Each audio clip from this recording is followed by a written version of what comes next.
It's just Atalant. Atalant. Just Atalant. Atalant. Launte. That really is.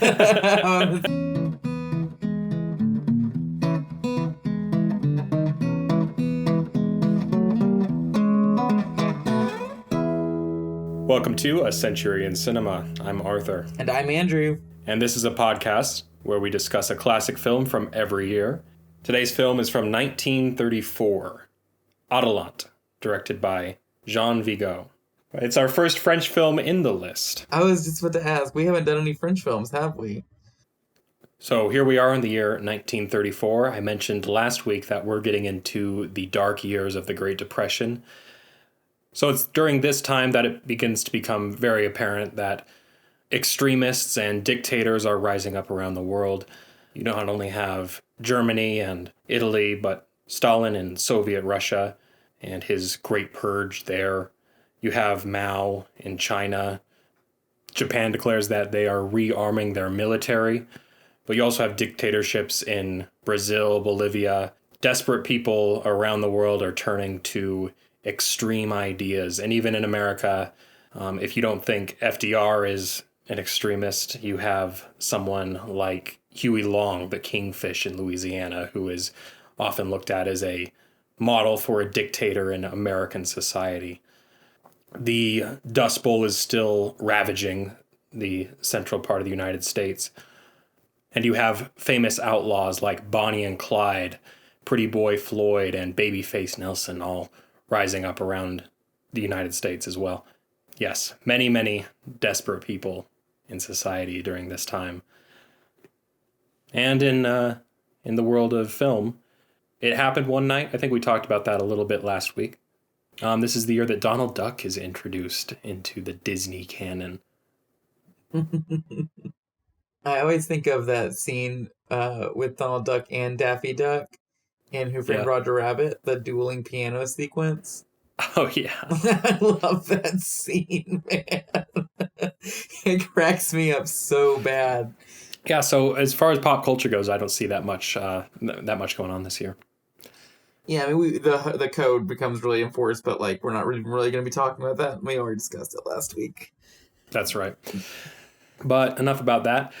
We don't see the effects of the economic turmoil that much in this film, Atalant, but there are a couple shots with, I think, unemployment lines that our actress walks by. Otherwise, I don't know. Did you feel like this film was speaking to the economic turmoil at the time?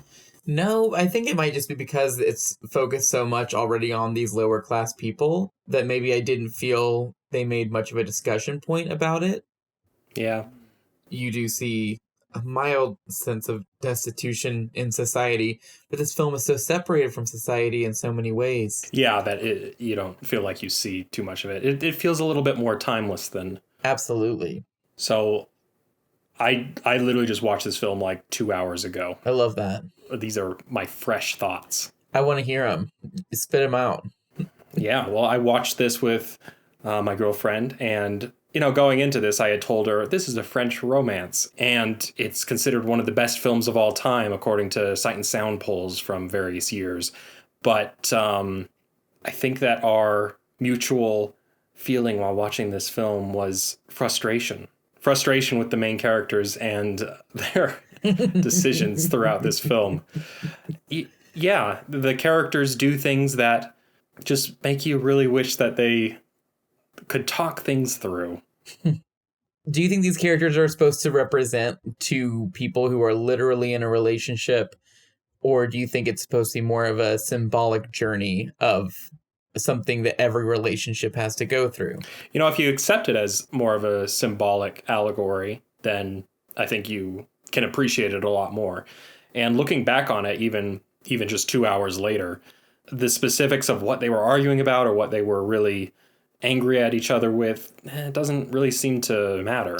No. And it is more about that journey of them rediscovering why they love each other, even after going through some hard times and some disagreements. I guess I'm so used to romances being about boy meets girl, and then the film ends with their first kiss and it's happily ever after. But this is a story that really takes place after that happily ever after moment where they do have to. This is the happily ever after in its own weird way.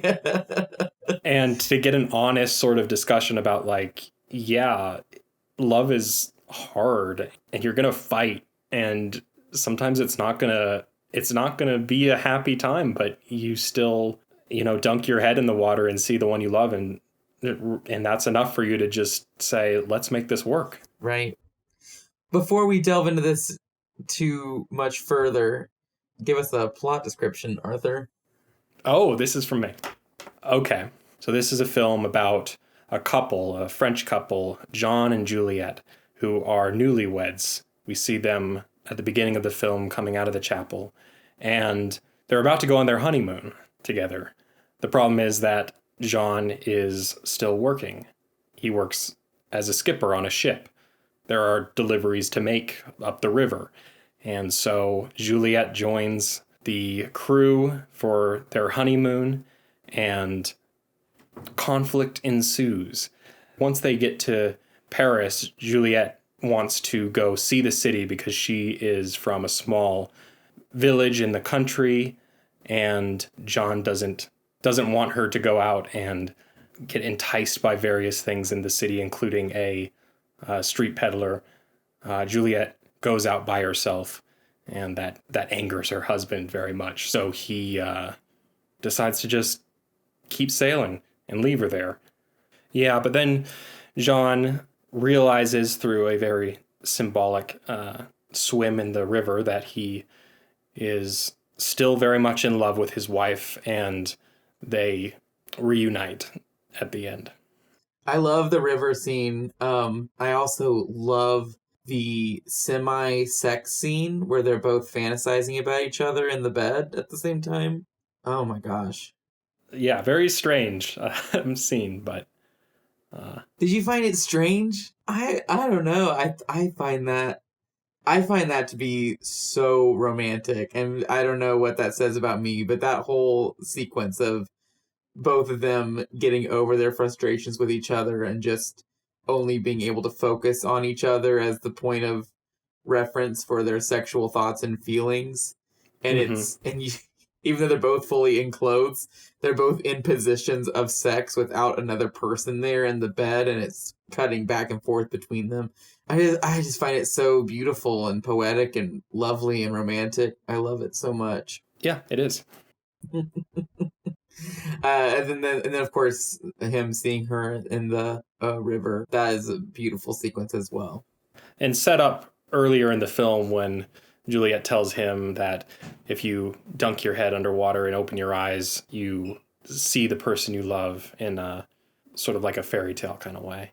Now, you mentioned that you felt frustrated. I can understand being frustrated with Jean. Were you also frustrated with Juliet? No. And I think that that's just a product of our time. I tried to put myself in the shoes of someone watching this, a male watching this in the 1930s. And I do think Juliet deciding to go out on her own into a city might be more offensive to a newly married man in that time period. I do think it's important to... I'm already forgetting. Did you mention the plot summary that there's an entertainer in Paris who's trying very obviously to woo her away from her husband? Yes, that peddler guy. To me, if you think about it completely from his perspective, that happens at the dance hall. He fights him. He thinks it's over. They're back at the boat, and the peddler has followed them there, and he comes out and like he's still trying to woo her, and she's not straight up saying no, and she doesn't seem to even be disgusted or turned off by him. She seems to almost be into it. He gets angry with her, and then she just leaves, and he doesn't know why. She doesn't communicate it in any way. I think that he sort of assumed that she went off with him, which is a lack of communication on both sides. But I do understand why he's so angry. I don't think it necessarily justifies ditching your wife in a foreign city where she's forced to fend for herself, because nothing really justifies that. But I do think that she's also making rash decisions that could be avoided if she was a stronger communicator in that instance. Oh yeah, that's a really good point. I did forget about that peddler guy. I guess because I never really took him and his seduction seriously. But if I'm trying to view this situation from Jean, the husband's point of view, then absolutely yes. And I guess it's just easier to take Juliet's side in all of this when earlier in the film her husband is like being so violent. He is throwing plates and breaking things, and at one point he even hits her. It's not a very good look for the guy. He's a very quick to jealous person. Yeah. And when she is brushing the hair of his crewmate in a compromising position, that's when he explodes. This is my third time watching this film, I believe, and I didn't quite remember when he walked down I remember him smashing the plates and him getting angry with Jules is his name. It was like Pierre Jules or something, right? That's right. Yeah. We'll just refer to him as Jules. More J names, please. I couldn't remember when and there's just like so many different moments in that scene that they're in very compromising positions in different ways. Yeah. And I kept wondering, is this when he walks in? Is this when he walks in? So if this is the third time that you've watched this film, has your experience watching it changed over time? Have you gleaned new appreciation for it as you have watched it again and again? So this film, my first time watching it, I watched all 4 of his films in one day. I thought it was just, the whole thing felt like an aesthetics overload.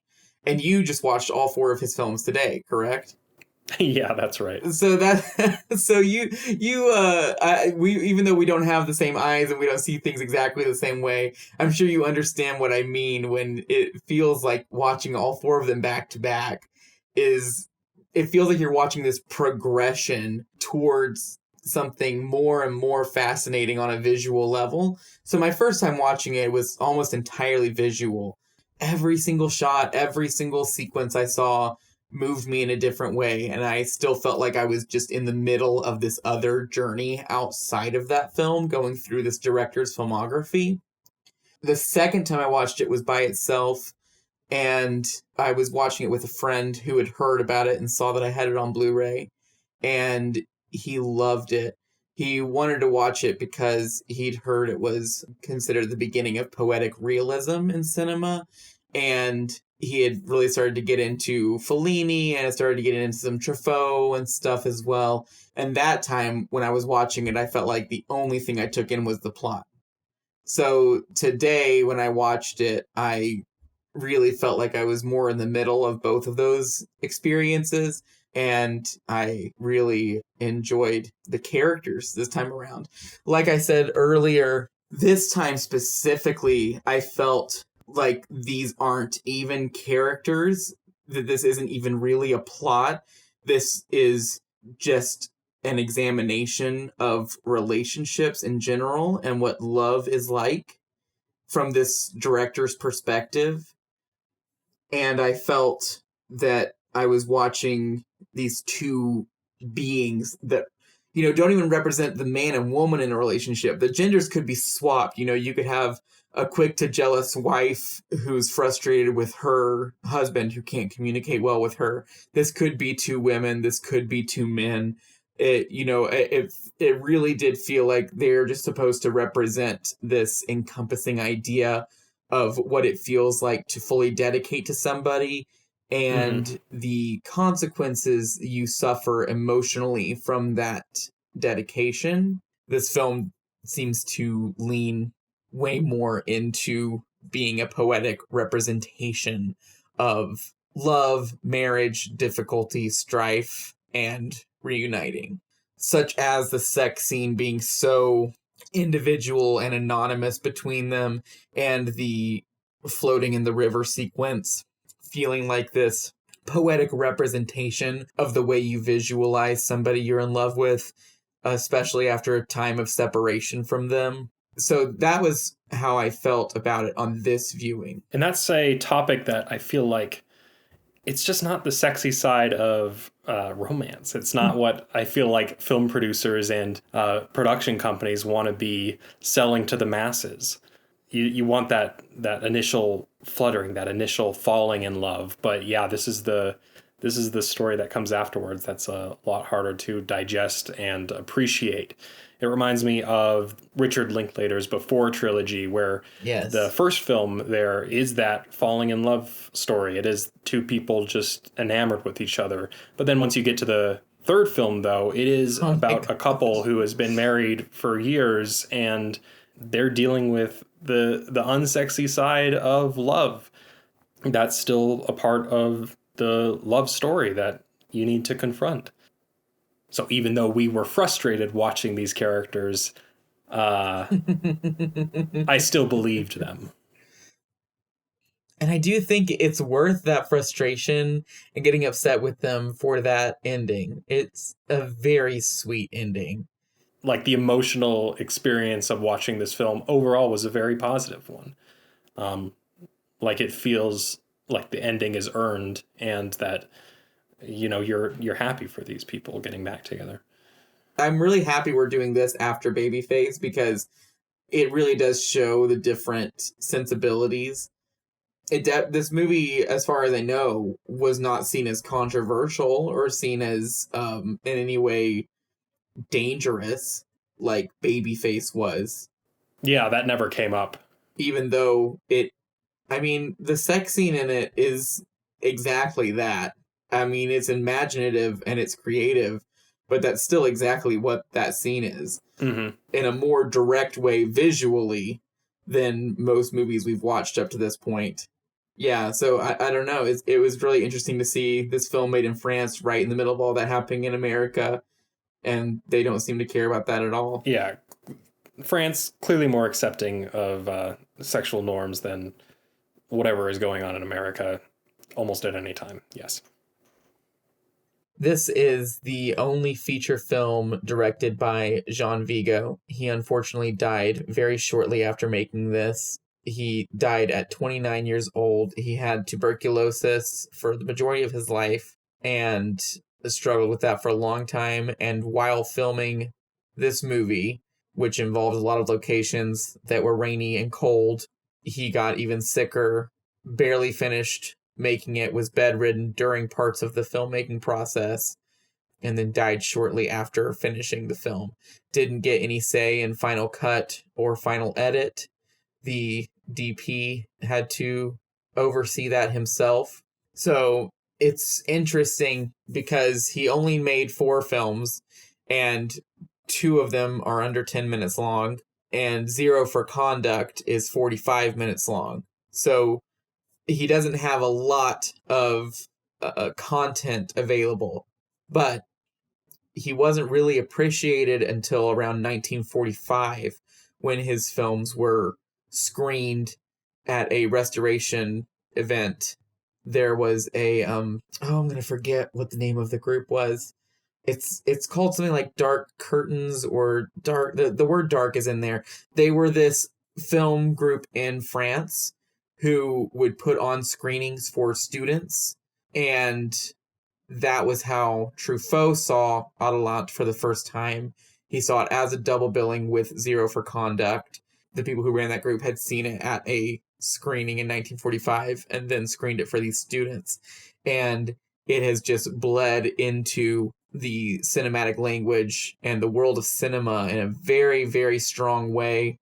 Many people, Lindsay Anderson, Federico Fellini, many people have credited inspiration from this film, which is pretty incredible. Yeah, specifically for the movement of the French New Wave, right? Right. Yeah, especially with Truffaut. I'm asking this as someone who hasn't seen very many films from the French New Wave. What about that movement in cinema can you see here as the precursor to all of that?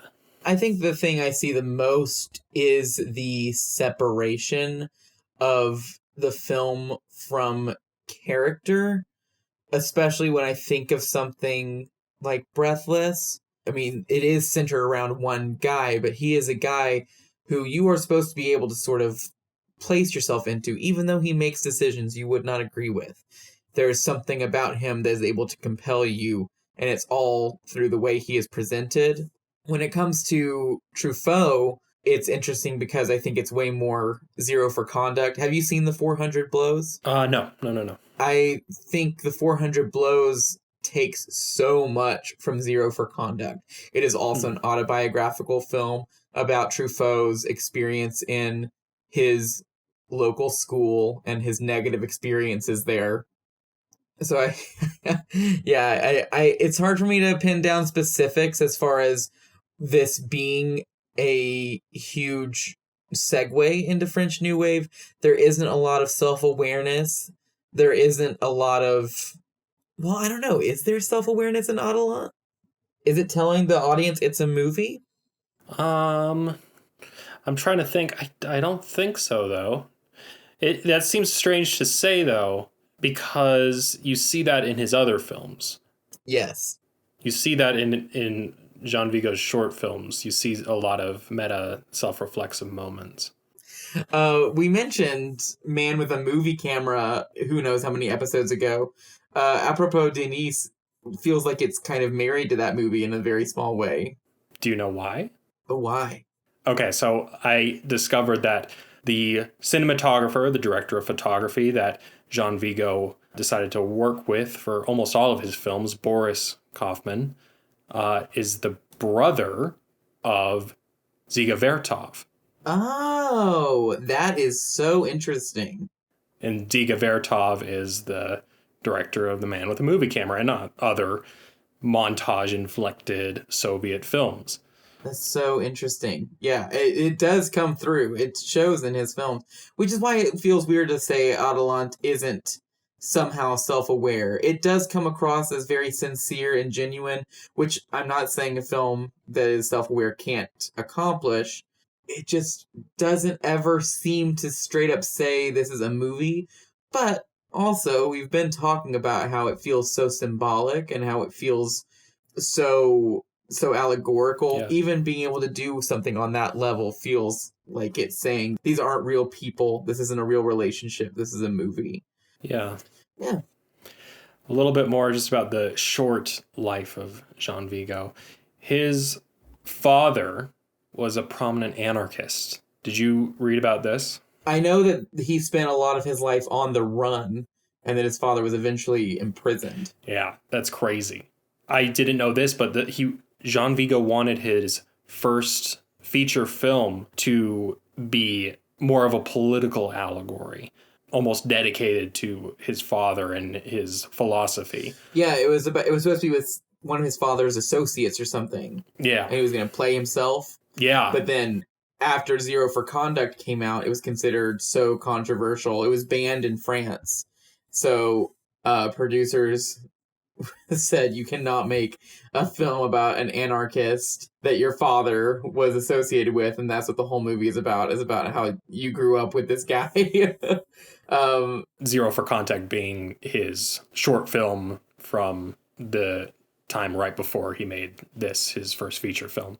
And that's a 40-minute long short film. Like, it feels more like a fully fleshed out story. Yeah, I would agree. And it's such a quick-paced story, too. Zero for Conduct. And then the ending just goes full chaos for a second. Zero for Conduct is another clear allegory. We want to talk about how this film is a poem or an allegory for love as a whole. I couldn't help but watch Zero for Conduct and just think of it as a clear allegory for some sort of revolution or anti-authoritarian message. Absolutely. But one thing that always sticks out to me about Zero for Conduct is it's either the principal, it's somebody who's a position of authority, and there are adults in the movie, but there's this one person in position of authority who's played by a child with like a fake mustache and beard on. Yeah.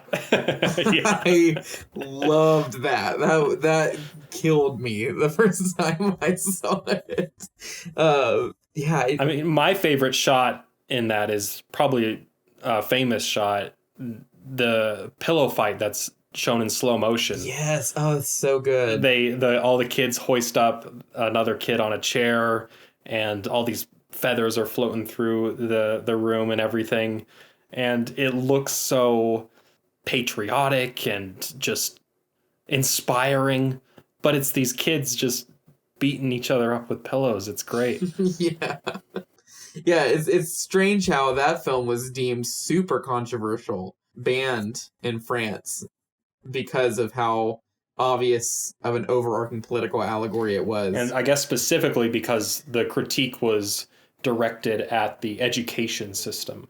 I mean, that's the setting in the film, but pretty clearly it's talking about society as a whole. And similarly to America eventually getting over the code, France would get over that because Truffaut's 400 Blows, I think, is a way more eviscerating take on the French education system than Zero for Conduct is, even though they're both pretty staunchly against it.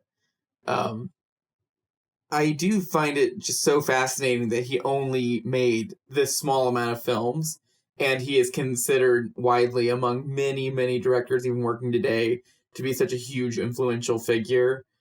I think that speaks a lot to the power of this movie and the power of his imagery, because truly that's where most of his films are really strong in. The way he's able to blend images you would see in reality into a more surreal, almost cerebral area. And is that what the poetic realism is that so many people attribute to this film? Yeah, absolutely. I definitely think this film feels like a poem. You know, it feels like it's separated into stanzas even, and it flows in and out and in and out, and then eventually comes back together at the end.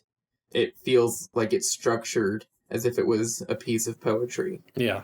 And I'm trying to think, are there any other examples of films like this from this time period? Because, like you said, people like Fellini would start making films that are more poetic, but that's 50s, 60s. Is there anything else like this at the time? Oh, The Grand Illusion by Jean Vigo, his war film. It's a very fascinating film. It's got some really weird stuff in it for a war movie, but it's so entertaining. Have you seen The Rules of the Game? No, but I've heard of it. Yeah, if you're wanting to get into Renoir, that's where to start, but I would say watch Rules of the Game and then The Grand Illusion. Okay, cool. So if you're interested in poetic realism in cinema, one of the best examples I can give is Marcel Carné's Children of Paradise from 1945. It's a film about a theatrical troupe, and that's all I'll say about it. But it's one of the most gorgeous film experiences you can watch. I think that French film in general, and I mean, I'm not from France. I've seen a lot of French movies, but French cinema in general seems to lend itself into dreams. Breathless is seen as this huge hallmark of the French New Wave, but even before that, there's this beautiful movie called Lola by Jacques Demy, and it's a semi-musical just about this woman living her life, and it is so fantastical. And I just feel like when you're watching French cinema, there really is this desire to get into some sort of subconscious territory that isn't as prominent in other movements. And what's really weird about all of it, you keep mentioning dreams, fantasy, that kind of thing, but then you look at the films themselves and it's just people with cameras filming the streets, like in Adelant. It's just a lot of footage of this barge of two people. There's nothing that is very heightened about it. It's all very grounded, but there are moments that feel so otherworldly and surreal and strange. Like the shot of her in her wedding dress walking the length of the barge. Mm-hmm. There's no visual effects there. There's no sets. There's nothing mechanical going on, but it still feels unreal. It captures your imagination in a way you wouldn't expect. I can see myself, after watching this film, appreciating things that I wouldn't have seen out in the world before that do capture my attention and make me realize that the world is beautiful and poetic. I think it was Truffaut. He talks about how films need to be based in a certain reality to be able to affect people, but that they should still have a hypnotic quality and they should still be some sort of spell that's cast over an audience. I'm not pulling a direct quote with that. It's actually an interview with him about his first time watching this film, which is a phenomenal interview. I'm pretty sure it's on YouTube. He's being interviewed by Eric Romer about this movie. And I admit that I don't watch that many French films in general, and French New Wave was never a movement that I found a lot of films that I really loved, but Hiroshima Mon Amour absolutely caught me. There is something magical and something that I can't quite explain about that movie and why I love it.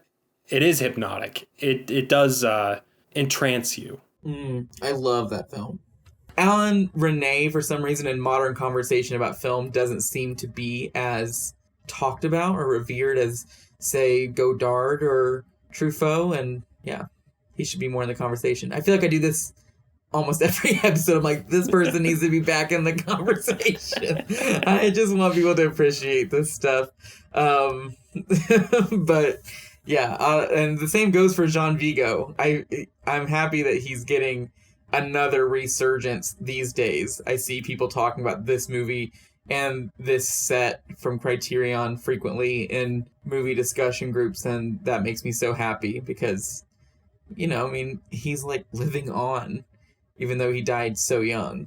Do you think that Jean Vigo is revered even more so because of the tragedy surrounding this film?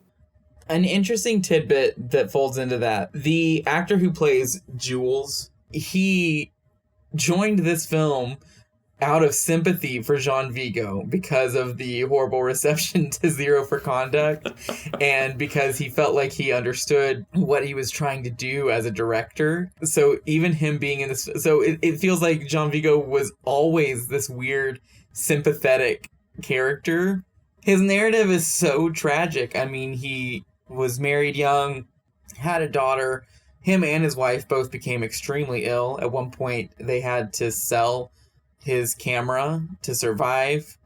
There were just so many aspects of his life. I mean, again, you know, he mentioned that he was living on the run with his father, who was pretty much a criminal, legally a criminal, I should say. Yeah. You know, whether one he man's actually terrorist is another man's freedom fighter. Ain't that the truth, Arthur? Ain't that the truth? I think that does fold into his overall narrative now, where, you know, one of the reasons I was interested in this film was I knew this was his only film. And I am an OCD completionist, especially when it comes to movie collecting. It's a real weakness of mine. So when I see a set that's like, this is every movie they made, I'm just going to get that. You just have to have it. It doesn't even matter if I care. It doesn't even matter if I want to see it or not. I will be getting that, and I want to watch them all. So I do think that there is a level of sympathy for him in modern times, because especially when you see somebody who died at 29. Just wish you could. You just want to hug him. You just want to reach through time and Jean Vigo give Jean Vigo. But not really, because I don't want to get tuberculosis.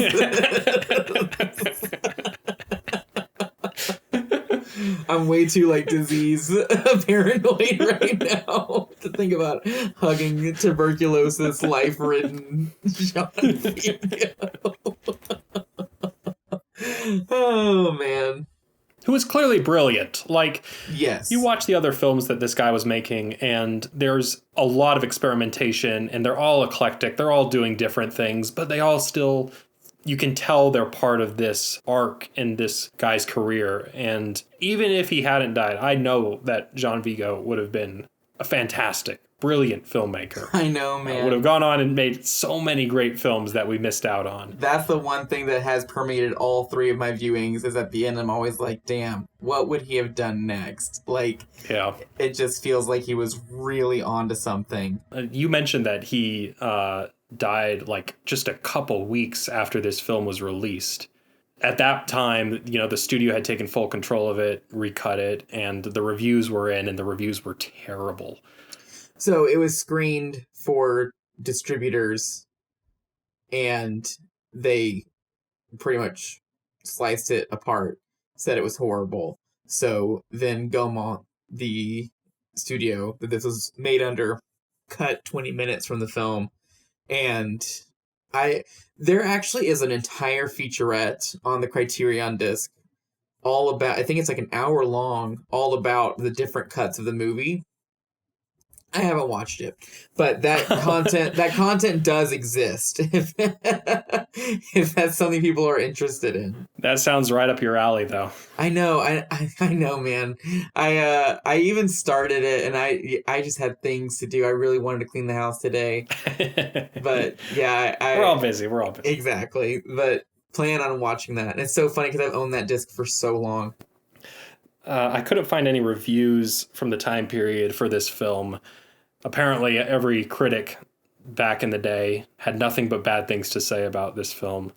So the only quote that I could find was from an art historian, Elie Faure, which I'm pronouncing totally wrong. Right. And the quote goes, "These landscapes of water, trees, little houses on peaceful banks, boats slowly threading their way ahead of a silver wake, the same impeccable composition, the same power invisibly present, because so much a master of itself, the same balance of all the elements of a visual drama, and the tender embrace of complete acceptance. The same pearly golden veil translucently masking the sharpness of composition and the firmness of line."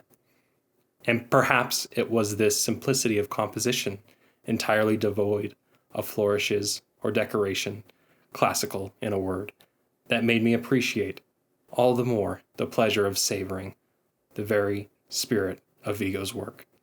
Beautiful. That literally welled me up a little bit. Just a little bit. You only get that from a art historian at the time. Film critics back in the day had nothing good to say about anything. It's also a beautiful reading of it. I'm going to give you credit. Oh, thank you. This has been one of the most tender and sincere movies we have watched so far. And I really appreciate those qualities in a movie. I can get really, really into super self-aware postmodern cinema. I can get really into movies that are just making fun of the fact that movies even exist. I do love that kind of media as well, but to see something that is just so genuine and feels so pure and so dedicated to what it is, it's just such a nice feeling. I can definitely understand being frustrated with characters' decisions at certain points, but I just feel like by the end, the movie just rewards you for watching it by giving you this warm feeling. Yeah, I think this will grow on me as I think about it more and more. Dude, I've been listening to you through this hour. If it's grown on you while we've been talking about it. It's been really fascinating to talk to you right now on this like super fresh take on Adelant. Yeah, and even when I was watching it, like I didn't hate it, right? Yeah, this wasn't a page of madness. Oh, hey.